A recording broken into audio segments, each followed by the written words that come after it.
Bismillahirrahmanirrahim. Assalamualaikum warahmatullahi wabarakatuh. Alhamdulillah wassalatu wassalamu ala Rasulillah wa ala alihi wa sahbihi wa mawala.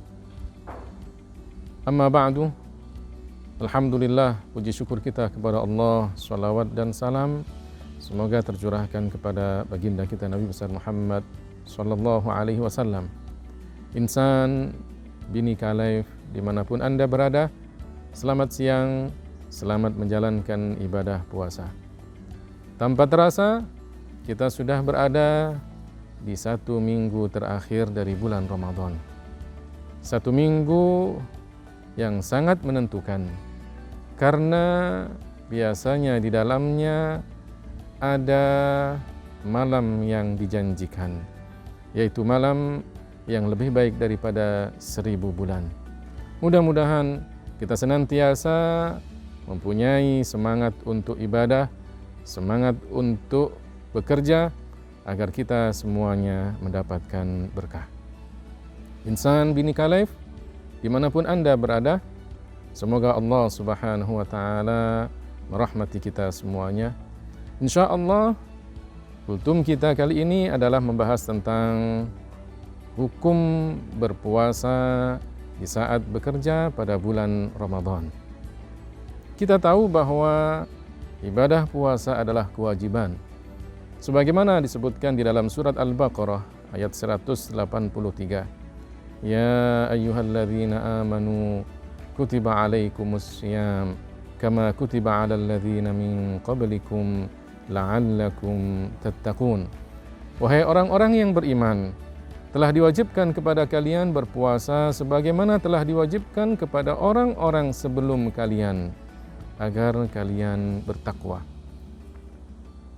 Dan kita pun juga tahu bahwa bekerja mencari nafkah yang halal untuk keluarga kita juga merupakan kewajiban. Bukankah di dalam Al-Quran Surat Al-Jumu'ah ayat 10 disebutkan, فَإِذَا قُضِيَتِ الصَّلَاةُ فَانْتَشِرُوا فِي الْأَرْضِ وَابْتَغُوا مِنْ فَضْلِ اللَّهِ وَاذْكُرُوا اللَّهَ كَثِيرًا لَعَلَّكُمْ تُفْلِحُونَ. Dan jika kalian telah melaksanakan salat Jumat, maka menyebarlah di permukaan bumi ini, mencarilah rizki Allah Ta'ala, sering mengingat Allah Ta'ala, agar kalian termasuk orang-orang yang beruntung. Ini artinya bahwa ketika kita selesai menjalankan ibadah, maka kita juga punya kewajiban untuk mencari nafkah. Bukankah Rasulullah SAW menganjurkan kita untuk memberikan nafkah kepada orang-orang yang terdekat di antara kita? Dalam sebuah hadis riwayat Ibnu Majah, Rasulullah SAW menyebutkan di dalam sabdanya, ma kasabar rajulu kasban atyaba min amali yadihi wa ma anfaqar rajulu ala nafsihi wa ahlihi wa waladihi wa khadimihi fahuwa sadaqah. Tidaklah seseorang itu bekerja yang lebih baik daripada bekerja dengan tangannya sendiri. Tidaklah seseorang itu memberikan nafkah kepada dirinya, keluarganya, anaknya, bahkan pembantunya, dan itu semuanya merupakan sedekah. Artinya, kerja jika diniatkan untuk memberikan nafkah yang wajib kepada keluarga kita, maka itu pun juga ada nilai pahala. Insan Bhinika Live yang dirahmati oleh Allah Subhanahu wa Ta'ala, karenanya ibadah itu tidak hanya dalam bentuk puasa, bukan hanya dalam bentuk sholat, zakat, ataupun haji, tapi kegiatan kita sehari-hari, jika kemudian itu adalah sesuatu yang dianjurkan di dalam syara', di dalam agama Islam ini, kemudian kita niatkan untuk mendapatkan ridha Allah, kita niatkan sebagai tanggung jawab kita kepada orang-orang yang ada di sekitar kita, maka itu pun juga ibadah. Bukankah seorang imam, pemimpin, jika kemudian dia memimpin rakyatnya dengan baik, maka dia akan mendapatkan pahala? Bukankah seorang kepala keluarga, jika dia memberikan nafkah untuk keluarganya, juga dia akan mendapatkan pahala? Bukankah seorang ibu rumah tangga ketika dia mengurus rumahnya, memelihara anak-anaknya, mendidik mereka dengan pendidikan yang baik juga ada nilai pahala. Sungguh luar biasa agama Islam ini. Senyum kita kepada orang lain untuk membahagiakan orang lain ada nilai pahala. Bagaimana dengan nafkah yang wajib bagi keluarga kita? Maka ada juga nilai pahala di dalamnya. Karenanya beribadah puasa di bulan Ramadan ini meskipun kita sedang bekerja, maka tidak akan menghalangi apa yang sudah menjadi kewajiban kita. Wajib kita berpuasa, wajib juga kita mencari nafkah yang halal untuk diri kita dan keluarga kita. Insan bin Khalaf yang dimuliakan oleh Allah Subhanahu wa taala. Puasa di antara hikmah dan tujuan utamanya adalah agar kita bertakwa. Dan orang yang bertakwa maka akan dijanjikan oleh Allah taala kemudahan. Wa may yattaqillah yaj'al lahu makhraja wa yarzuqhu min haitsu la yahtasib. Orang yang bertakwa kepada Allah maka akan diberikan jalan keluar bagi setiap urusannya dan Allah akan memberikan rizki dari jalan yang tidak dia sangka-sangka. Memang rizki sudah ditentukan oleh Allah Ta'ala, tapi kita harus ikhtiar. Bukan berarti kemudian kita berpangku tangan agar kemudian rizki itu datang sendiri kepada kita. Tidak. Rasulullah SAW mengibaratkan tawakal sebagaimana tawakalnya burung ketika mereka pergi pagi-pagi dalam keadaan perutnya lapar, pulang sore hari dalam keadaan perutnya sudah kenyang. Lau tawakkaltum 'ala Allahi haqqa tawakkulihi la razaqakum kama yarzuqut tayra yaghdu himasan wa yaruhu bitanan. Seandainya kalian benar-benar bertawakal kepada Allah, maka niscaya Allah akan memberikan kalian rizki sebagaimana Allah memberikan rizki kepada sekawanan burung. Mereka keluar dari sarangnya pagi-pagi dalam keadaan perutnya lapar, perutnya kosong, dan kemudian pulang sore hari dalam keadaan perutnya sudah kenyang. Burung melaksanakan apa yang menjadi sunnah kita untuk dalam mencari rizki. Mereka keluar dari sarangnya.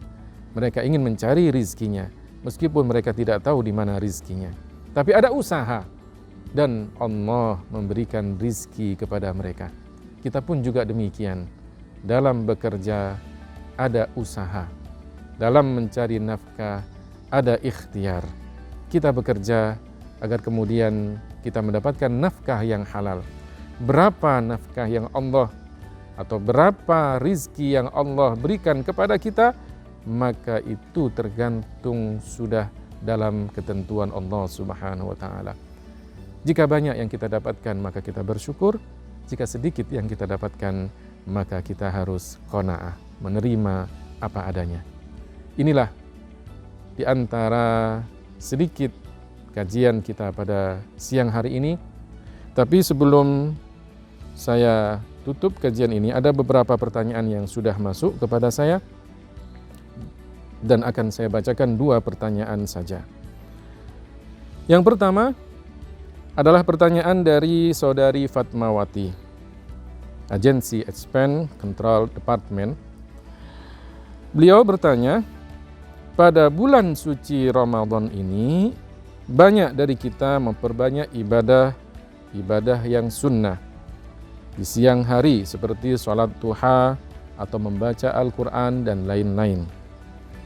Bagaimana agar kita tidak kehilangan pahala-pahala sunnah tersebut sementara kita bekerja di kantor? Dan bagaimana hukumnya apabila ibadah-ibadah sunnah itu dilaksanakan pada saat jam kerja? Jawabannya adalah seorang muslim harus bisa menjalankan amanah sebagaimana mestinya. Al-muslimu 'inda syurutihim. Seorang muslim itu tergantung syarat apa yang telah dia sepakati dengan orang lain. kita bekerja di kantor atau bekerja di tempat lain, maka itu adalah amanah yang sudah kita sepakati untuk bisa kita lakukan sebagaimana yang dituntut oleh tempat kerja kita. Karenanya, jika kita ingin melaksanakan ibadah-ibadah yang sunnah sedangkan kita sedang dalam keadaan bekerja, maka jangan tinggalkan amanah yang sudah kita sepakati. Jangan tinggalkan perjanjian, kesepakatan yang sudah kita tanda tangani. Lakukanlah pekerjaan kita sebagaimana mestinya, tapi tidak mengurangi amalan sunnah yang bisa kita lakukan. Artinya, di sela-sela pekerjaan kita lakukan amalan-amalan yang sunnah, itu boleh-boleh saja, dengan tidak mengganggu aktivitas kerja kita. Karena kita sudah punya kesepakatan dengan kantor kita atau tempat kita bekerja. Yang kedua adalah pertanyaan dari saudari Ikrimah Fitriah, Finance Department. Pertanyaannya mengatakan, jika seseorang bekerja sebagai pekerja kasar, seperti kuli proyek atau yang setiap harinya mengangkat barang berat yang memerlukan tenaga ekstra, setiap kali bulan Ramadan ia merasa berada dalam posisi yang sulit. Kalau berpuasa, ia tidak bisa beraktivitas dengan waktu yang panjang. Otomatis, kerja tidak bisa menghasilkan uang banyak. Namun, jika tidak berpuasa, ia merasa beban karena melanggar perintah agama. Ini sesuai dengan tema kajian kita, bahwa ketika kita bekerja adalah kewajiban, puasa juga adalah kewajiban. Maka dalam posisi yang seperti ini, para ulama mengatakan kita yang mempunyai pekerjaan berat tidak boleh langsung setiap hari tidak mengerjakan puasa. Mereka dianjurkan untuk niat puasa dari awal. Artinya hari itu dia punya niat untuk puasa. Dan dia memang lakukan untuk puasa itu.